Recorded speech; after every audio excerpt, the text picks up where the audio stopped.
Good afternoon. If y'all wouldn't mind sitting down, and that way we can check and see if we need any more chairs and can drag them in if necessary. Thank you all very much for being here. Welcome to the memorial for Llili Bayt'S. We appreciate you all very much, family, friends, and we'll open with a prayer. Dear Jesus, we thank you very much for this beautiful day that Llili would have loved so much, the kind of day she loved taking a child or grandchild out for a walk along the wildflowers, along the path, over the hills here in California. We thank you so much for the wonderful wife and friend and healer and caregiver, mother, grandmother, sister, daughter that she was to so many of us, and the wonderful witness that she was for your love. Amen. We're going to have some of Llili's family come up and sing the song "There is a Redeemer" with Dan playing piano. One of Llili's favorite things was, even after she wasn't mobile anymore, was to watch the video stream of the Sunday service, and she loved the music very, very much and was very, very happy when some of her family members were able to make the iPad work, and so she could watch the video.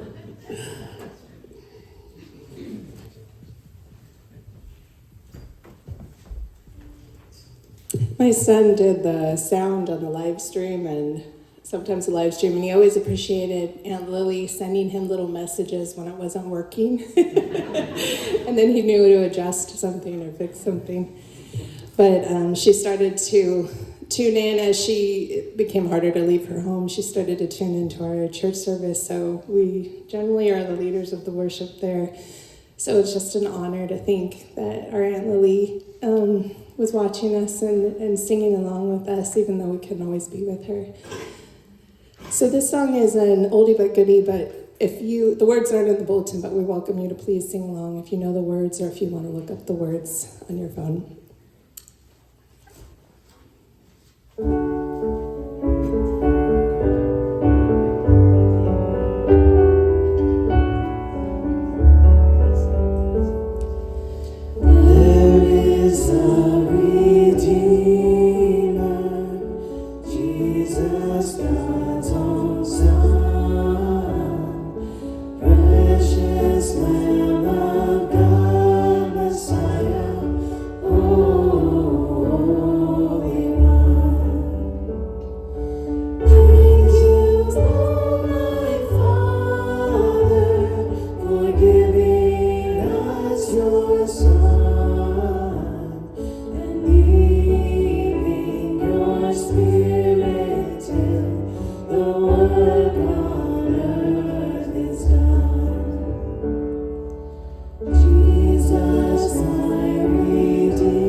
we'll have a scripture reading chosen by Roland Bayt'S, Joe and Lily's son.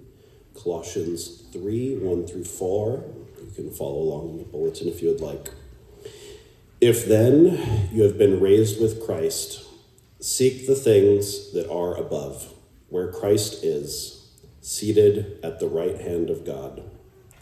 Set your minds on things that are above, not on things that are on the earth. For you have died, and your life is hidden with Christ in God. When Christ, who is in your life, appears, then you also will appear with him in glory. We will now hear some thoughts on Lily's life from Eberhard Wiedemeyer, Lily's dear brother.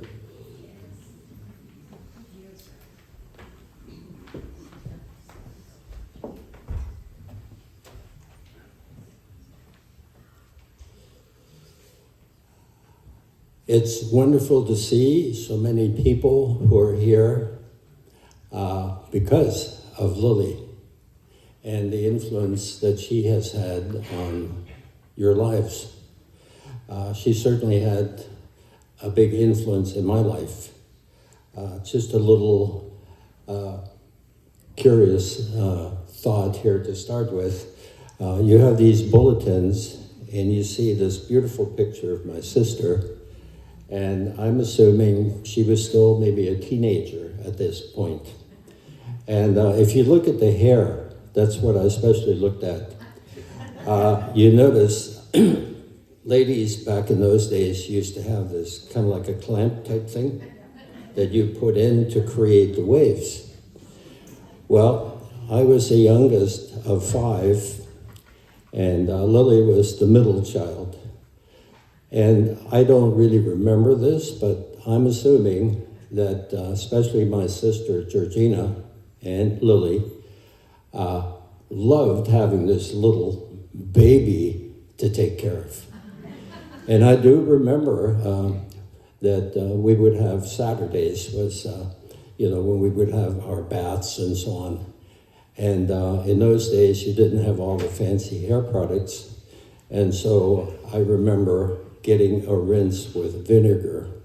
That was the way to, I guess, untangle or whatever.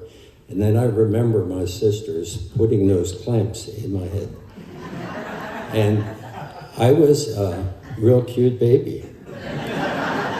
And I had beautiful curly hair, blonde curly hair. But I guess with, none of the hair products and so on, I imagine my hair kind of looked flat, after having a vinegar rinse. And so they created, we call them Dauerwellen, permanent waves, literally. And that's one of the things I remember. Like I say, before that, our time, when I was born in 1942, was very traumatic. And whenever the air raid sirens would go off, they would tell me, they would put me in like a laundry basket with a few valuables and things like that. So I was valuable. And we lived on the first floor from the street, up one floor. And so we had to go down there when the air raid siren went off, and then go down to the semi-basement part of it. That's where the laundry room was and so on. And then you went down this long flight of stairs to the very bottom. It's like a wine cellar. And there were different compartments down there for the different tenants in our house. And they would then be down there until the all clear signal. And then everybody would come back up. And one of the things they said that I said as a little boy is, on one of these times when there was a near hit on the house itself, that I said, alles kaputt. Everything was demolished. And I remember as a boy, we had a radio one of those old-fashioned radios that was made from some kind of plastic type material. And it had a corner broken off. And I would ask, well, what was that? And they said, well, when that near hit on the house happened, it literally sucked everything from inside out. And so one of the things you did when you came up out of the bunkers and so on is you went out in the street and started collecting all your belongings. And one of them was this radio. But I guess it was a tough radio because we still used it until we left Germany in 1952. So, but the relationship I have with Llili is really very close. And in the last several years now, I would go over there, usually maybe once a week or so, sometimes maybe a little more, and I would do things. She loved to have lists, to-do lists. And Roland especially, her son, got to really dread those lists. And lo and behold, one of the things she was trying to really deal with is how, some of those things were not really good ways of raising your children. And so she said, I really, really try not to make any lists for Roland. But lo and behold, things would get done. And I think she realized that Roland loved doing things, but he didn't like to be ordered to do those things. So then when it came to me, when I used to come over there was always something to do. There was this, there was that, and some other things and so on. And then when she especially got bedridden, about 2 years ago or so, she said, I don't want you coming over here and working out in the yard, trimming bushes and doing this and doing that. I want just to be able to spend time with you so we can talk about things. She loved listening to family radio, and there were a lot of things that were challenging to her. Theologically, she would have questions.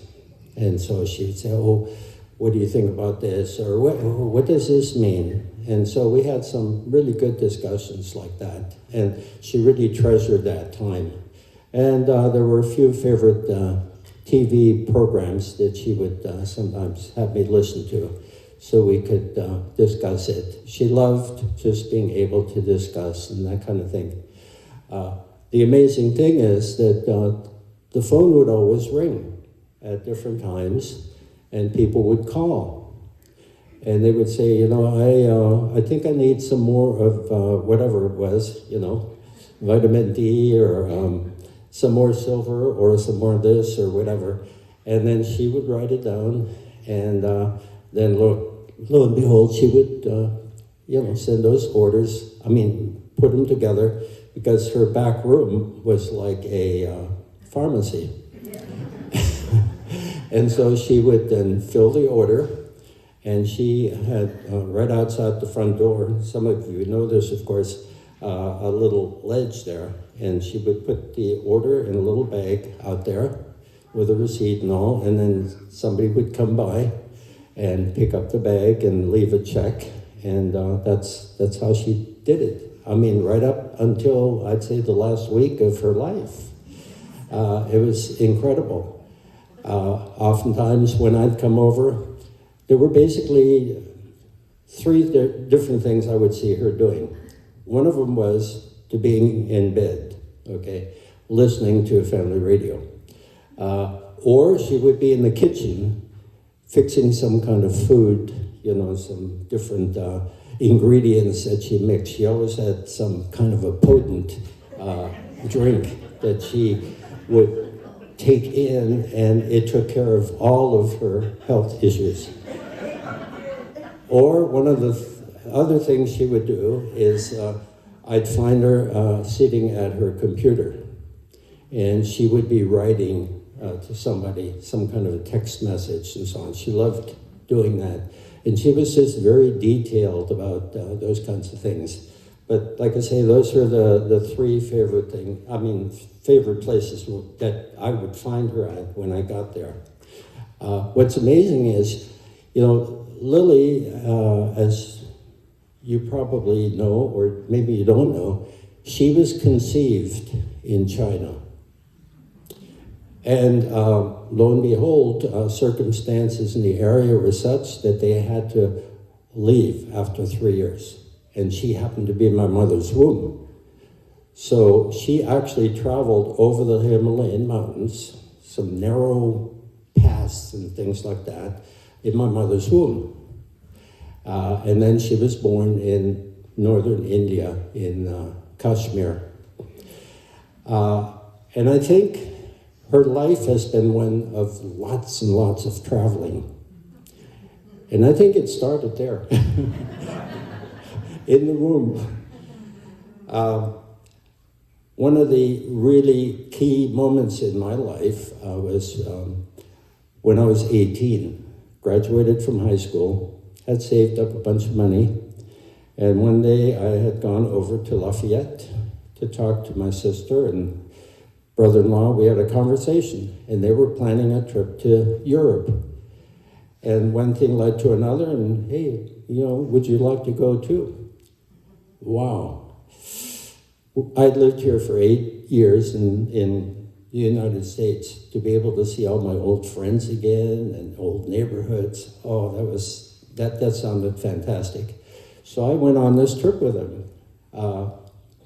We bought a little VW Beetle. This is 1960 for, I think it was $1,200. And then we traveled around Europe for 3 months. Now, if you know Joe, he's a pretty big guy. Somehow he always managed to be either sitting in the front, we'd be sharing rides. Llili never drove, or sitting sideways in the back seat, including our baggage. It's amazing. We had a few tense moments, in those months that we traveled together, but basically it was amazing. Years later, we would reminisce about that time together and how it was amazing to especially Joe that here I'm a teenager and I'm with these older people, traveling around and actually getting along pretty well. So the one story that she had many, many stories. One story that kind of, characterizes who she was is she didn't have really much formal education.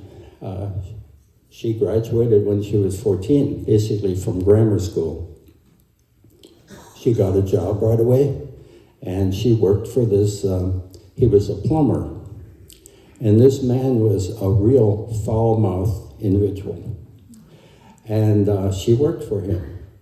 And he would cuss her out, and he would talk real rude and crudely with customers and so on.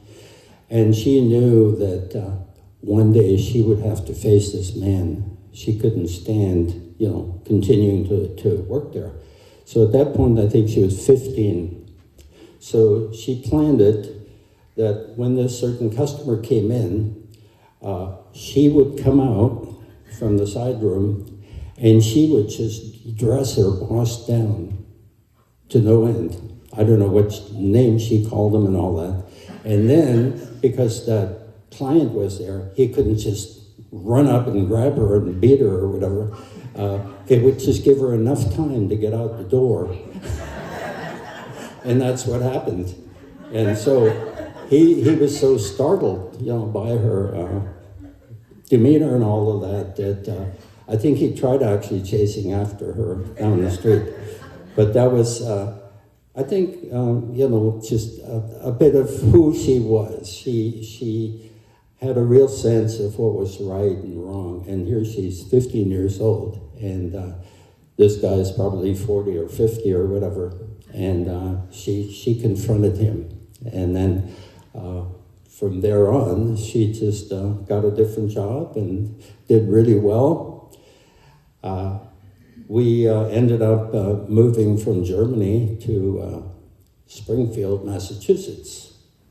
And right away, she got a job. She had already learned some English, so she worked for an ice cream, like an ice cream shop. And then she ended up working, like immigrants, they always are looking for another job, pays a little more. She ended up in a bakery, making bread, and then she ended up at a hotel, the Hotel Kimball in Springfield. And she worked there until we moved from there to the United States. To California. That trip was very interesting. I was 12 at the time, and then my brother, Siegfried, he was 17. He had just gotten his driver's license, and we had been able to buy a car, a Buick, 4-year-old Buick, with a big grill, chrome grill and all of this black. And my mother decided it was time to move to California. And my brother, he had his license now, and so he was the driver, and there were 5 of us in this car. And we had all of our baggage and stuff. One of my brother-in-laws built a big box to put on top of the car. So as we're driving along, at one point we realized we had no springs whatsoever. We were literally resting, without any spring action. We got as far as Philadelphia and decided we've got to ship some of this stuff by mail. So we unloaded some of it, but we still had just lots of, 5 people and all this stuff. One of the interesting events that happened along the way is we had gone sightseeing in Washington, D.C. Believe it or not, in those days, you actually could go to Washington and actually go see the White House and tour it. Didn't have all of the, the garden rails and all of that like today. So anyhow, we were on a very, very meager budget, so we didn't stay in motels. We were really like Okies in a way, except we didn't have a truck, we had a Buick. So we're parked outside of Washington, D.C. after our sightseeing, and it was right near a railroad track. And I remember it was kind of up a little ways, and then the railroad track was a little bit lower. And so my father and my brother and I, we would have this carpet, we'd roll it out, and then have our bedding on it and sleep the road, the car, and then on the other side away from the road. We found out the next morning that the police had come by, and they were shining into this car, and they see these 2 women lying inside the car. Lily was not really tall, and my mother wasn't either. They're right around 5 feet, so they could stretch out on those 2 seats. And apparently, when Lily woke up, they said, "No, this is kind of dangerous to be here like this." 2 women. They were not even aware we were on the other side, sleeping on the far side of the car. But that was one of the episodes that we had, in our coming across the country. My brother did not like leaving Springfield. He was going to be a senior in high school. He was a soccer star. He did really well in school. He was a real mess-off in Germany. He was a juvenile delinquent. But here he was now a primo student. And interesting, he had the German accent and all of that, played soccer. And so he was ready. He had endorsement from his teachers for MIT. Whoa. When my mother said, "We're moving to California," it just shattered him. I mean, his dream of going to this prestigious university, was going to be gone. Lily, meanwhile, when we left Germany, had a boyfriend there. She helped that boyfriend come over here to this country. After a month or so, my oldest sister asks the boyfriend, what are your plans? Because Lily had actually paid his way to come here. And he said, actually, I fell in love with somebody else back in Germany. And he never bothered to tell her because he had a free trip to the United States. So my sister Lily was just really, really sad and upset in all of this. My brother was just really upset about not getting to go to MIT. So the only three happy people were my father and myself and my mother. My father, he was just an easygoing kind of a guy, and he always looked at the right things. And kind of jumping to just, when my father died in 1969, he had a chance to spend, I think it was a month, with Lily and Joe and the family, Michaela, Kristen, Roland. And he was just very upbeat. He would, do whatever he did, and he would take walks, and he just really enjoyed life. And she was able to spend time with him and learn some things about him that were really very special. And he had just become a man of deep faith. I think there was a time when his religion was more form rather than, from the heart. And one of the things that she was able to do during that month of being with my dad is just to really have some heart-to-heart conversations and so on that then the rest of us were able to hear about. My father, he was widowed. He had 4 children and a wife, of course, and all of them died. So when he met my mother, who also at that point was a widow, she had one surviving child, also lost, another child. So there was a lot of tragedy in his life, and maybe that's how he kind of dealt with it, My mother was much more like Lily, in that if everything looked kind of okay, she said, no, we've got to move. So this episode from Springfield to California, that was only one of the times. In China, my dad said, oh, things are okay. And she said, no, I think we need to move. Well, what happened is there was a lot of skirmishing and so on, and they had to leave. And that's why she ended up, in the womb of my mother going over the Himalayas. It was not planned travel. In Russia even, when the communists took over, things got so bad overnight that my father said, they can't keep doing this. This is crazy. A country that was able to export food was now on starvation mode. And lo and behold, Lenin comes up with this new economic policy, which meant going back to capitalism for a short time in order to then jump back into communism. So my father says, you see, they're seeing the light. My mother said, hey, we got to get out of here. One of these days, one of those big black cars is going to come and take you, because he was a leader in the community. And you're going to be sent to the gulag, or maybe they'll just shoot you. We've got to get out of here. So there's a little background as to our family has always been on the move, but it's not always been planned or, like a tour or anything like that. But the beauty of it is that Lily, on the other hand, she got involved with Nature Sunshine.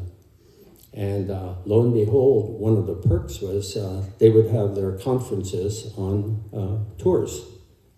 Going to Alaska, one was to China, one was to, all over the place. And then she just loved traveling. And so she had occasion to take some of her grandchildren with her at different times. She even got her sister, who was born in China, to be able to go to China with her. And that was a real treat for my sister, Georgina, who's living in Santa Rosa right now. I'm assuming a number of you that are here because of that sunshine connection, right? And you have benefited from, the things that she shared with you. She not only said, well, take one of these and then call me, in the morning. No, she would do research on everything that she did. And she had these workshops and so on. She was very, very thorough. And people appreciated that. So she would tell me, I've got several generations of this particular family. I remember when the parents first came to me about whatever issues they had. And then their children, were being treated. And then their children came back. So in some cases, 3 generations of people had continued to come back, which is a testament to, how really good she was at what she did and how seriously she took it.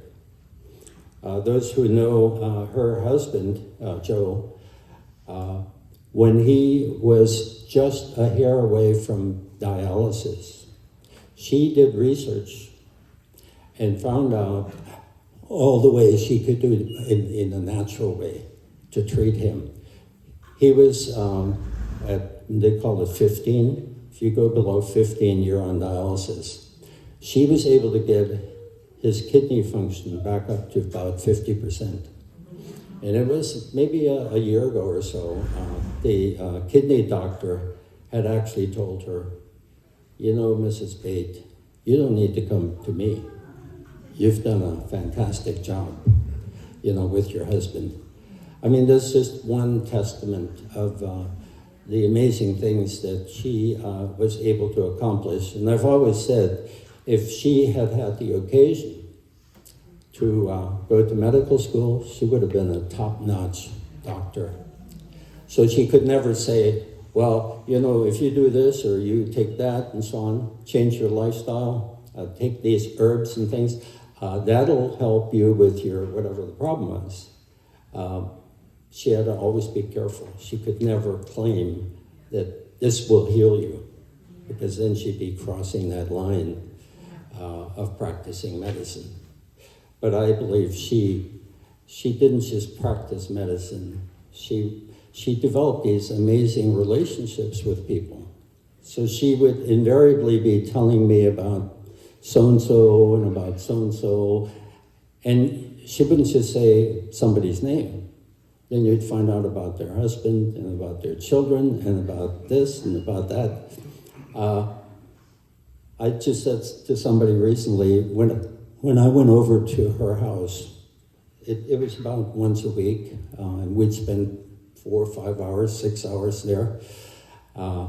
During that time, I would say she probably spoke 75% of the time, and I spoke 25% of the time.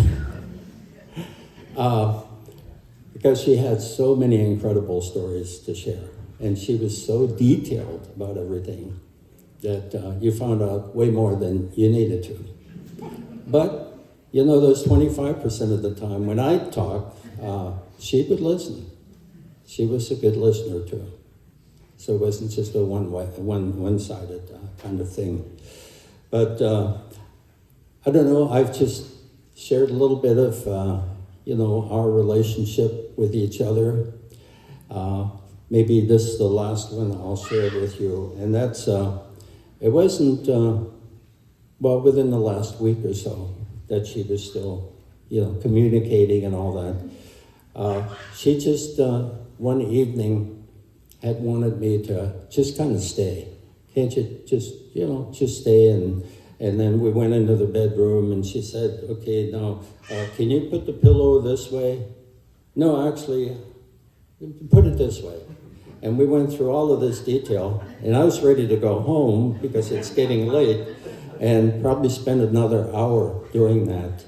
But in reflecting back, I was thinking, it was just a way for her to just have that one more moment of time with me.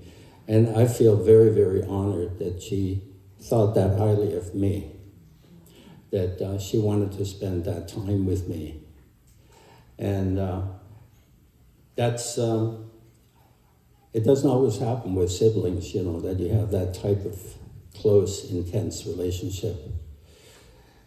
And if she was here right now, she might give you a little sermon. And it won't be about nature sunshine, but it would be about how much she had come to really know the Lord and his holiness and his steadfastness, his comfort. And that is what she had. That was her company at the very end, the little radio with another whatever song or another sermon or whatever on family radio that she treasured so much. And she loved sharing that with whoever came in touch. So any of you who are here with the, the service that she was being given, the hospice service, you would not just be remembering somebody that passed on, but you remember somebody that really wanted not only that person to service her, but she wanted to give the best she had in her faith with the Lord to each of those individuals. And I saw that firsthand. It was beautiful. And she has a record with hospice. She was in hospice for over 2 years, right? And normally people think, oh, hospice. The doctor gave me a week to live, so better go on hospice. No. She just kept on and on. She was just a testament to life, the love of life and the love of the Lord and the love of all these people that came. And so back there's that sign-up sheet. She had one of those. Everybody that came to the house had to sign their name to it. Even if you came, 3 days in a row, each time you had to sign it in. And I think she actually would look at that and read it and say, oh, and reflect on all the people that came and went and so on. Well, anyhow, hopefully it wasn't a little too long, but how do you give honor to someone that's so special to you and to so many of you?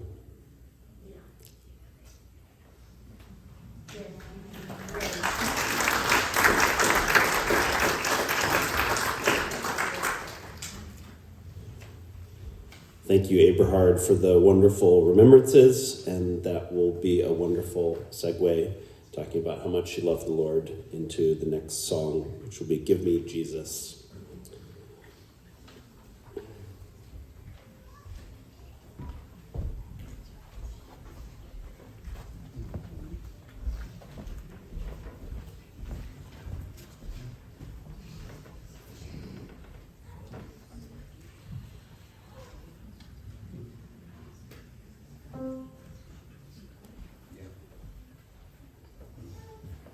The song is very simple, but I just can imagine my Aunt Lily going through a day singing these words. They're just very beautiful, and her life in that way, her faith is very simple and special. We make things more complicated than they have to be, and so this is a good reminder. Just give me Jesus. In the morning when I rise, in the morning when I rise, in the morning when I rise, give me Jesus,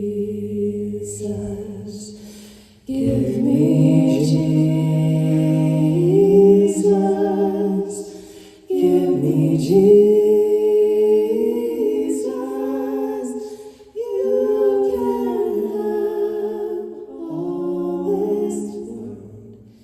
Give me Jesus.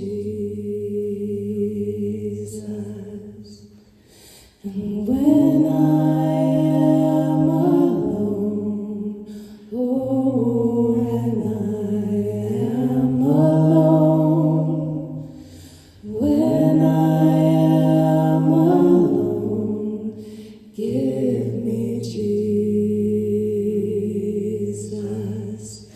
Give me Jesus, give me Jesus, you can have all this world, give me Jesus.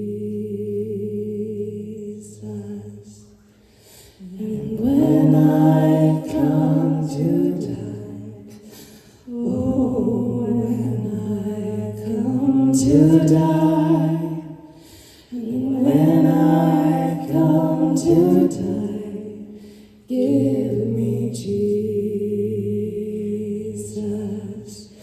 give me Jesus, give me Jesus, you can have all this world, give me Jesus, give me Jesus, give me Jesus, you can have all this world, give me Jesus, you can have all this world, give me Jesus.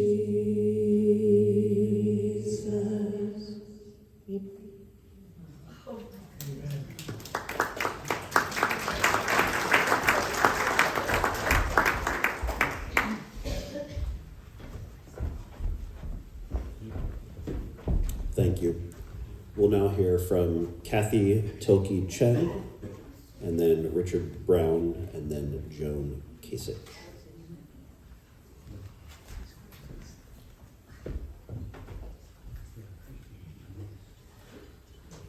Good afternoon. Hi, my name is Kathy Tilke Chen, and I'm a longtime friend of the Bayt family and of Llili in particular. My parents, Dawn and Phyllis Tilke, and I met Llili when I was just 7. Then I had rather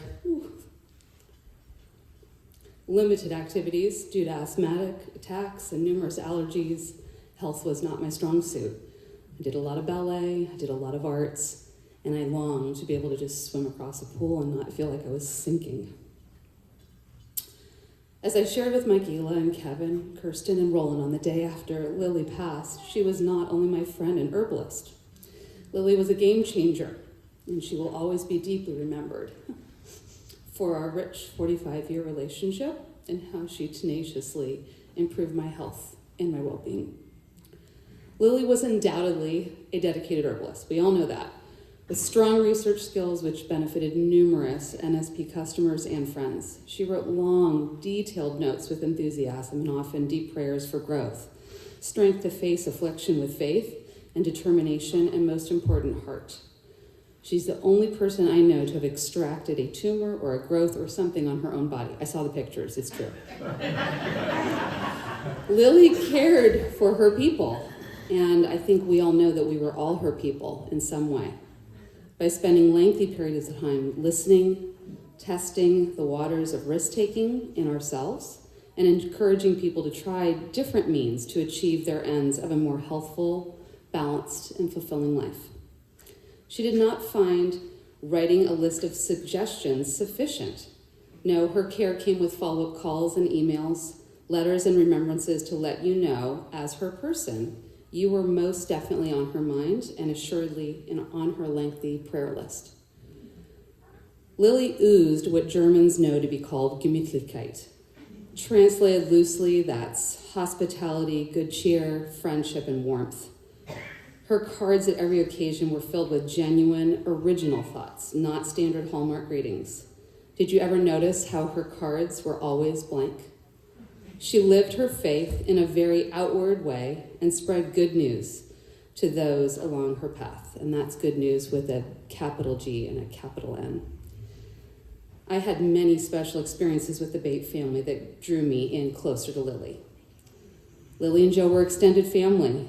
She treated me as an adjacent daughter. She often supported my many performances, offering encouragement as I grew into adulthood. I chose for myself, because of heritage, to take German to connect with my roots, and I soon fell in love with the language and studied for the next 8 years. It was fun to try out new phrases with a native speaker, though she was slightly intimidating. She loved joining my church, Trinity Lutheran, for the annual Weihnachtslieder service. At Llili's invitation, I was a Bee Gees kid in this very building. Thank you for all of the fun evenings, Llili, spent learning and singing about God with friends, and a great place to be able to invite people. In 1986, I joined her along with my mom in Salt Lake and Spanish Fork to get real deep into NPS and learn the ins and outs of the manufacture and service, hairnet included. I helped to watch and play with her grandchildren during high school and college with trips to the reservoir, beach, parks, and exhibits. It was so wonderful to see the long-lasting bonds so many of all these grandchildren have had with their grandparents for so many years. That's a true gift many never receive. Llili was my client during a brief stint as a house cleaner. This brought her great delight, as she liked things to be neat and tidy and bright. One time I put something away in her refrigerator and I discovered her singular vice. A large chunk of quality dark chocolate hidden where the butter goes, surely for medicinal purposes. It was lovely to break for lunch and share stories together. Llili introduced me to her dear friend Jackie Call as a strong reference, and from there I began my training as a professional catering staff worker, eventually opening up my own company for a spell. Llili had a very fun sense of humor, and the majority of my memories center around what I believed to be, my mom would say, it's just a short stop, just a quick little errand, just pick up some herbs and supplements, no big deal. Can you just hear, if you know Phyllis, you can hear it. And often ended with a 2 to 4 hour visit and coffee flash. This is straight from Don Tilke's lips. My dad used to joke that anything with Llili was good for a 4-hour minimum. Llili asked great, open-ended questions that helped you find your own truthful answer rather than a compulsory answer to an adult, something I definitely appreciated as a teenager. Her caring connection with me let me know that she was to be trusted with all doubts, concerns, and anxieties. You didn't know if the treatment would work? You were concerned about how somebody might laugh at you? Let's talk about it. She served as both an armchair therapist, faith healer, and friend. And I know because many of my friends were referred to her and have reached out to me in these last few weeks. Llili supported my decision to be one of her herbal moms and helped me through the stages of each of my pregnancies and losses. My husband and daughters, Leilani, Kalea, and Malia, all knew how much Llili cared for them, too. I watched the faithful visits between my mom and later my dad in their twilight months to chat, share a meal, or just sit in prayerful silence.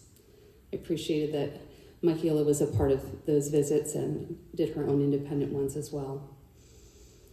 We always enjoyed her nutritious and delicious home-cooked meals. A little lentil soup could go a long way. As the light grew more dim in recent years and Llili's frailty in body limited her activity, she was blessed with a laser focus on her faith and the sustaining grace that it provides. She's held in her heart and shared all of our disclosed stories in prayer with her Heavenly Father. Scripture was ever present on her lips because she walked with Jesus. Kirsten and I were saying in a recent conversation that she lived out the verse, "Thy word is a lamp unto my feet and a light unto my path." It was step by step, Lord, every day, how she lived. God, may you receive your sister and my friend into your kingdom and open up those arms of love. Thank you.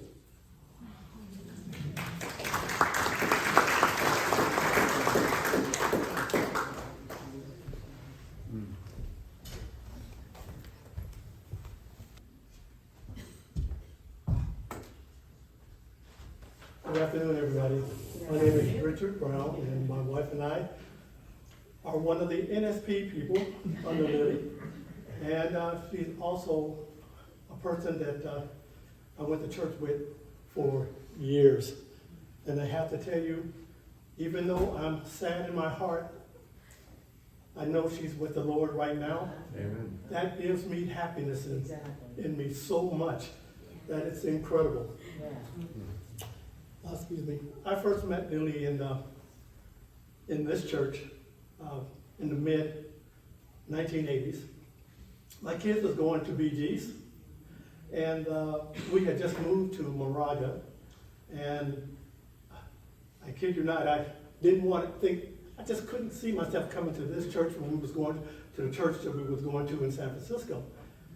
But the kids talked us into it, and we came here, and first person I met was Llili. And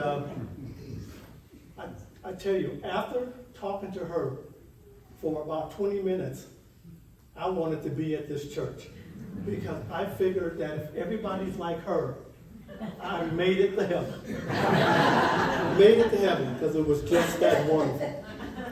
She was so bubbly and so nice, and everything she said that rolled off her lip was not only believable, but comforting, which was always something I always loved to have because I'm one of those people who lost their mother at an early age.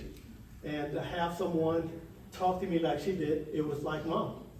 Just like mom, and it was just wonderful. And by the way, I changed my mind. I'm not looking at this. I'm speaking to her. I made notes so I could remember to talk about it, but you know what? I've heard a lot of things in the people before me who said some things that I can shake my head, yes. Llili was not only an awesome person, she was an awesome mother, an awesome friend, and a person who got my family into NSP to help our own health and to open up a store. She was a major part of us opening up a store as far as health and wellness. And it was fantastic. It was a great experience, and she was there from beginning to end. And I appreciate that so much because my family as a whole, my wife and the 4 kids, we all benefited from knowing Llili. Because we even had, over the years, Bible studies at our house that was fantastic. Llili always had something to say that I agree with when I couldn't agree with nobody else. but she was comforting. I and my wife traveled with her quite a bit to Europe, Hawaii, all through the United States with NSP. And I learned a lot. I learned that I could be a better husband from Llili just by watching her and Joe. Because that couple was, if I could say a perfect couple, I could put them right in the dictionary under perfect couple and it would be just right. Because they were just that wonderful. And I can tell from their kids that they were great, great parents, which was fantastic. You know, I should have looked at this a little bit. But I just wanted to get across in ending here. Llili was such a believer in Christ.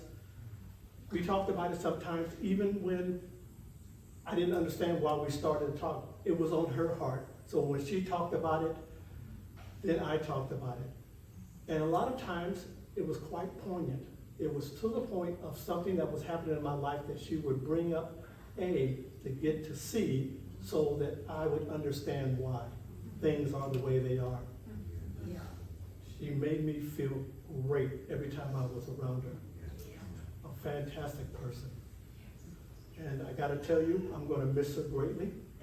And life for me will not be the same without her in it. But you know what? If she was here, she said, Richard, take that step forward.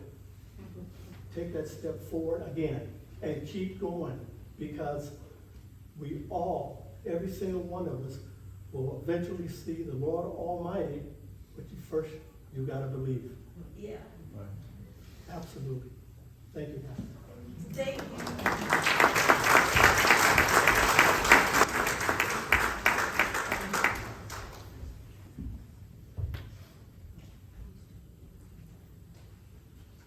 Oh, wow. I had to write up something because if I didn't write it up, I knew I would cry. But I want to follow Richard a little bit because I was one of those lucky people that got to work in your store. And we got to go to some of the most wonderful Nature Sunshine's events thanks to all of our effort together. It was so much fun. I talk a little bit about that too here. Now I wish I'd made the print bigger. I'm Joan Kasich, and I met Llili in 1995. And it was at that moment that my life was changed forever. Little did I realize at the time how this tiny woman with gray curly hair, bright blue eyes, and a German accent so thick, I had to really concentrate at first to catch every pearl. And over the 4 hours, it was full of pearls, right? Llili, little by little, Llili would introduce me to the wonders of natural healing. What was behind that sweet face and grand articulation was a master. Not only a master herbalist, but a master of making friends with whoever she met. She was a phenomenal storyteller, and every story had a special message with her, from her heart to your heart, and also to my heart, because I was there to hear the stories she shared with others. What a role model she was to all of us. So it was 1995 that she had classes every Monday at 10 a.m. And there were about 10 of us in the class, and Evelyn, you were in the class too. That's how we met, which was wonderful. And we became, from that class, all of us gals, I think we were all girls in the class, come to think of it. There were no gentlemen in the class. But she taught us all about the importance of caring and sharing. I was swept up in the dream that she had for each one of us, finding that spark within ourselves to share with others. Then there were the conventions. I still use the mouse pad. I have a 2000, from the year 2000, we went to Anaheim. I am still using that mouse pad. Look at it, it's 2024. 24 years ago, you can imagine the condition of the mouse pad, but I'm not getting rid of it. Anyway, several times, Sherry Jakes, Morgan Rivers, Llili, and I would drive down to Southern California or to Las Vegas together. And it was never a long trip. Why? You know why. because Lily would keep us entertained with stories of her childhood and her adventures. And thanks to Eberhard, we heard even more. And Eberhard, I cannot get over the image of you with those clamps in your hair. It's indelible in me now. She loved telling us the Dr. Steiner stories and the family's first adventures in natural health. And I know Kirsten, Roland, and Michaela were just little kids, and I mentioned Dr. Steiner, and are all of you shaking right now? Oh, there you are. Anyway, Dr. Steiner changed their eating habits and life habits and insisted that Lily, Joe, and their whole family walk barefoot in the early morning dew at their sweet home in Lafayette, really early in the morning. And think about this is the 1960s. That was a really far out thing to do. Can you imagine the neighbors looking through their curtains at the Bayt'S? What a strange family. I'm also a Nature Sunshine girl, if you couldn't tell, right? That's how I met her for her classes. Through Nature's Sunshine, we all got to travel and see the wondrous country we live in and the incredible cruises that would not have been possible without her guidance and encouragement on how to help even more people so that we could qualify to see the world. She was amazing. As I think about it, her little tidbits that would go in your ear, and then it would kind of sneak into your heart. And then all of a sudden your behavior changed. She was a miracle mother. And she's all of our Nature Sunshine mother and mentors, you know. And of course, as with any business, there were problems.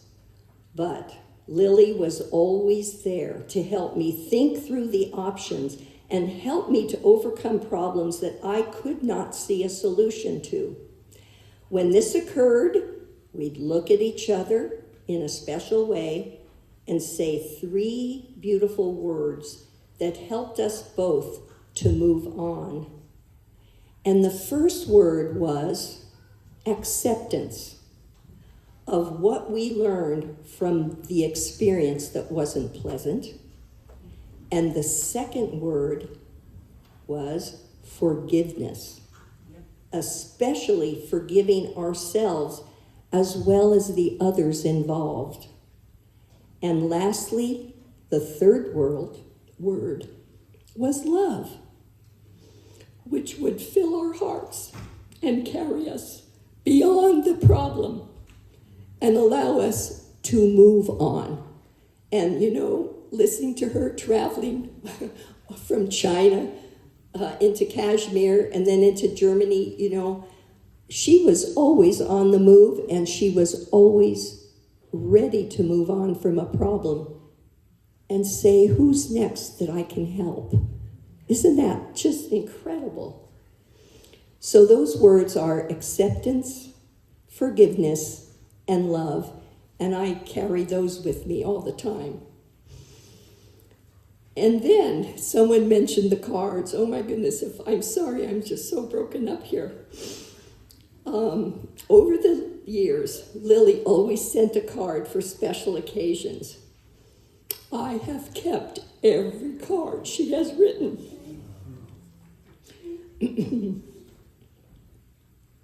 When I would have a down day, I had Lily's cards all gathered up and read each one line by line and let all that love, caring, and eloquence pick me up, dust me off, and help me to start over again.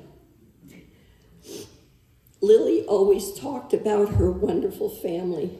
She and Joe were so proud of their children and their grandchildren, and now, of course, their great-grandchildren.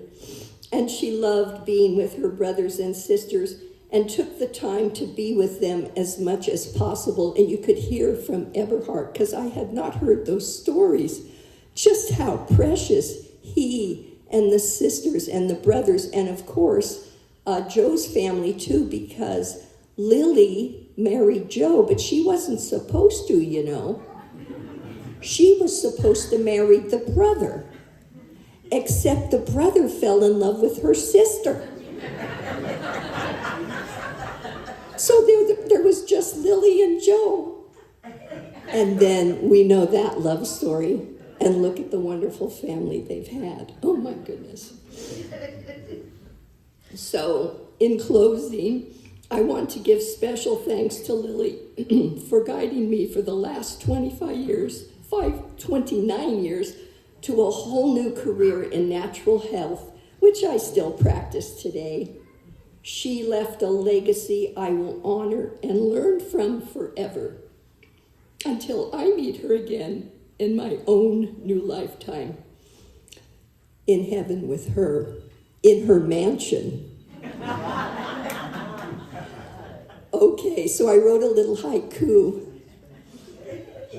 Here it is. Lily Bayt, my friend, sparkling personality, blue eyes in the skies. Thank you.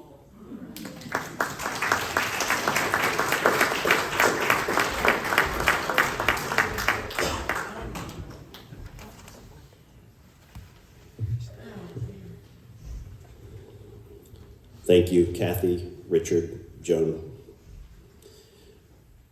We're going to have a couple fairly short reflections from family. First, we're going to hear something that my sister, who is not able to come, wrote. I was a quiet and shy child, but Grandma noticed me. She noticed the little things, noticed when I was uncomfortable and what things I enjoyed. When I came to visit, she would have made a tiny bouquet of flowers and placed them in a small vase where I could look at them in the morning. She noticed small things. We often went to the Berkeley Botanical Gardens together when I came to visit, and she drew my attention to the herbs and flowers, showing me how to rub the leaves to smell them. I have memories of pungent sage and peppermint on my tongue. The last time I visited Grandma, I brought her fresh basil from the farmer's market. As always, her hands held the leaves gently, and she closed her eyes to breathe it in. Grandma noticed and took joy from the world around her and from the people in her life. In one of the last letters she wrote to me, Grandma said, "You have brought joy to my life." I know she felt that way about all of her children and grandchildren. She truly took joy in the many relationships in her life, and how blessed we are to have been seen and noticed and cared for by her. To have been a part of her joy and to be able to take such joy forward with us wherever we go. I'm going to read and fill in just a few of the gaps that maybe Abraham didn't get to, and probably with maybe not as many of the fun the fun anecdotes. This is on the back of the bulletin. Lily Magdalena Wiedenmeyer was born in Kashmir, India, on April 6, 1935, to George and Maria Wiedenmeyer, refugees in transit on a long journey that brought them to the U.S. in 1953. As she often told it, she felt like an orphan when, as a child, she was sent away from her parents and siblings to live and work in the countryside while Germany was at war.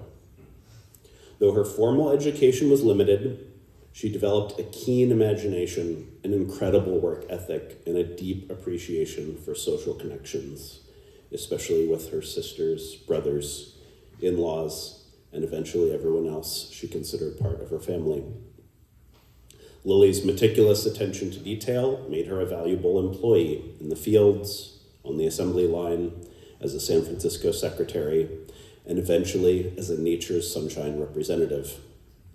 Before she and Joe got married, he asked how much she had in savings and was pleasantly surprised to find she was just as thrifty and enterprising as he was. They were a dynamic duo, he in his quiet way and she up front. Their Lafayette home was central to her success. Suburban neighbors warmed quickly to her quirky new immigrant ways. They joined Bible studies she organized and attended, as we heard from Richard and Joan, and herbal remedy tea party classes she hosted. At the church, she volunteered, donated her yellow roses, delivered meals, and befriended new immigrants and people who didn't have family. As her business grew, her 3 children, and sometimes grandchildren, were incorporated in various ways. When she said, "Would you be so good?" I won't butcher the German. It was not a request, rather, sometimes a command. A whirlwind. Llili was not satisfied to just stay at the home office. She loved her extensive travel and took various family along. At all times, she was attentive to body, mind, and soul. Not just her own, but everyone else's too.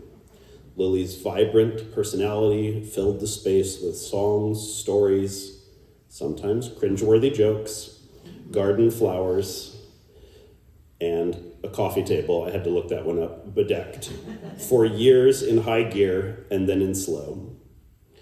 Llili literally handed over her business to her partner slash daughter, Michaela, the last week of her life. She continually surprised us all.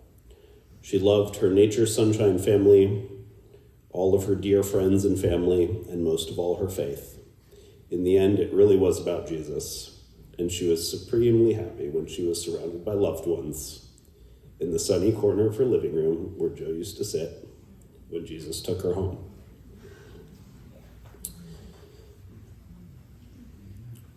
I'm going to read a poem by Lindsay Blanton Priest, which is my youngest brother's wife. She came from a family of just a single parent, and I know she very much valued Grandma as the other grandma she never really had.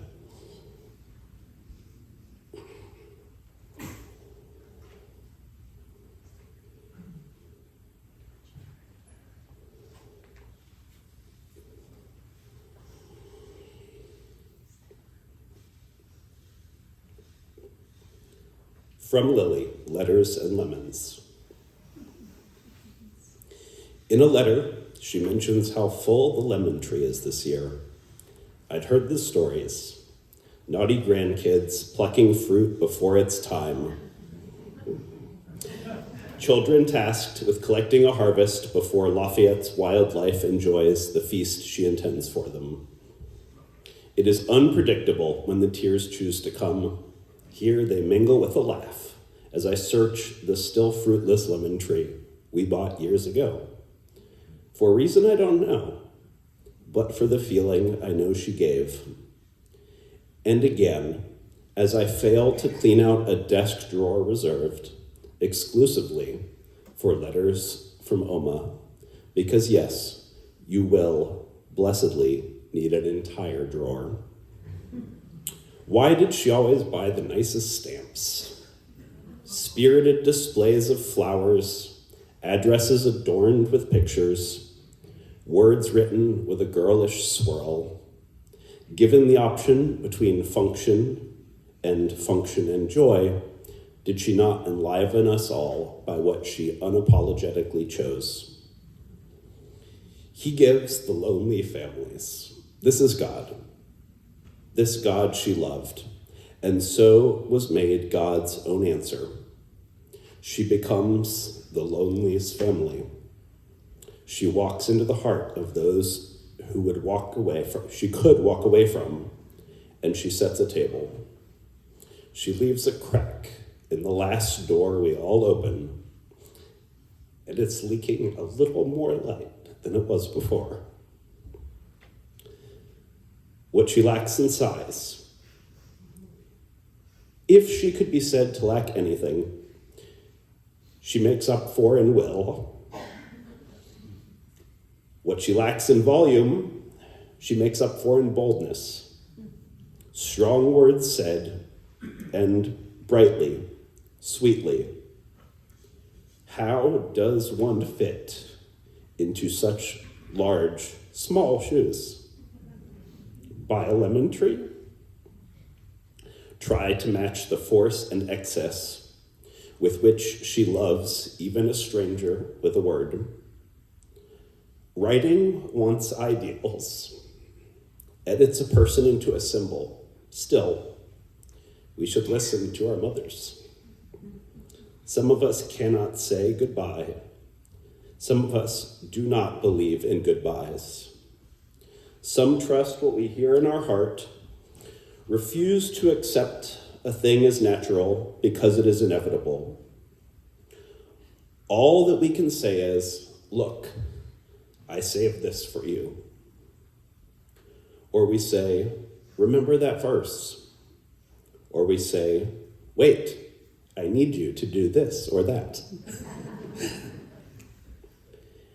After years of fertilizing and heaving the heavy pot in and out from the cold, it is cold here sometimes in Kentucky.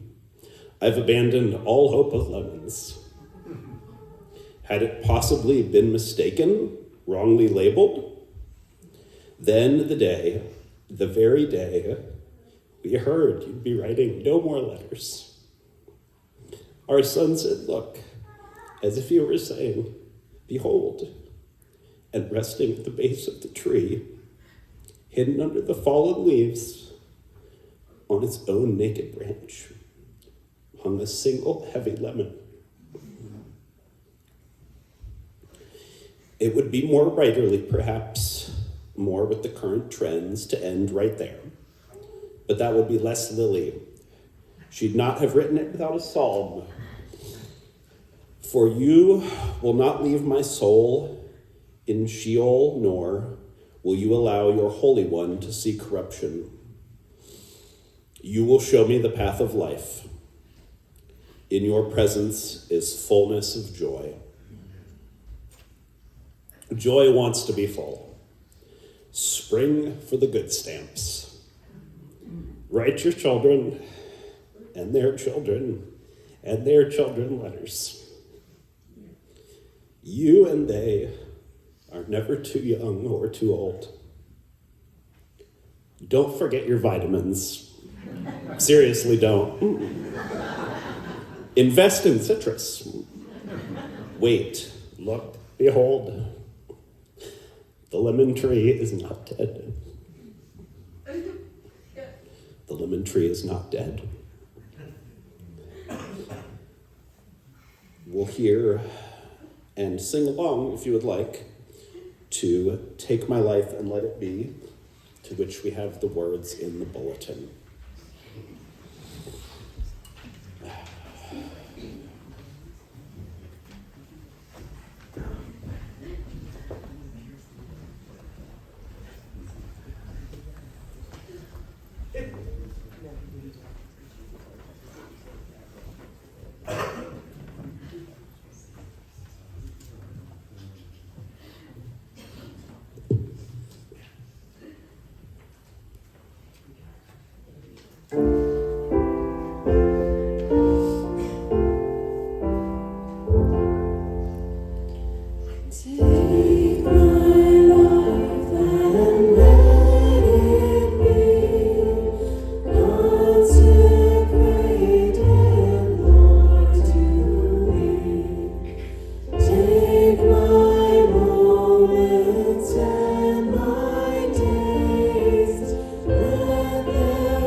today's slideshow. Thank you, Kevin.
thank you all very much for coming to the wonderful celebration of Llili's life.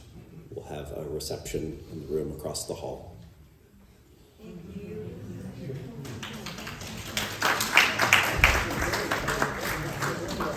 I just want to say there are 2 big bags of lemons. Please take one. They are outside the door of the reception area. Thank you, everybody.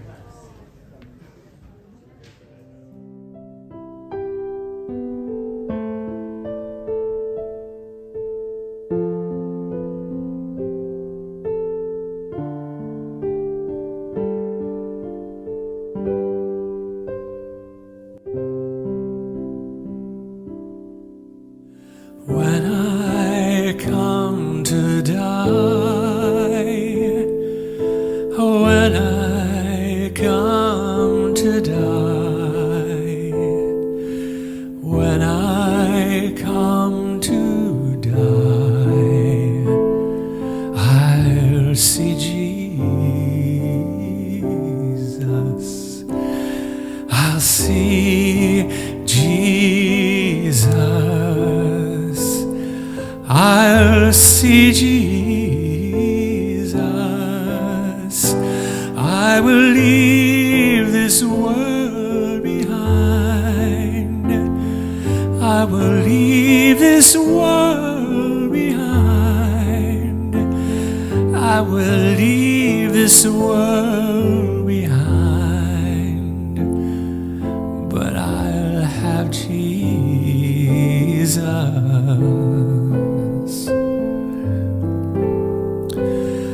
Just give me Jesus.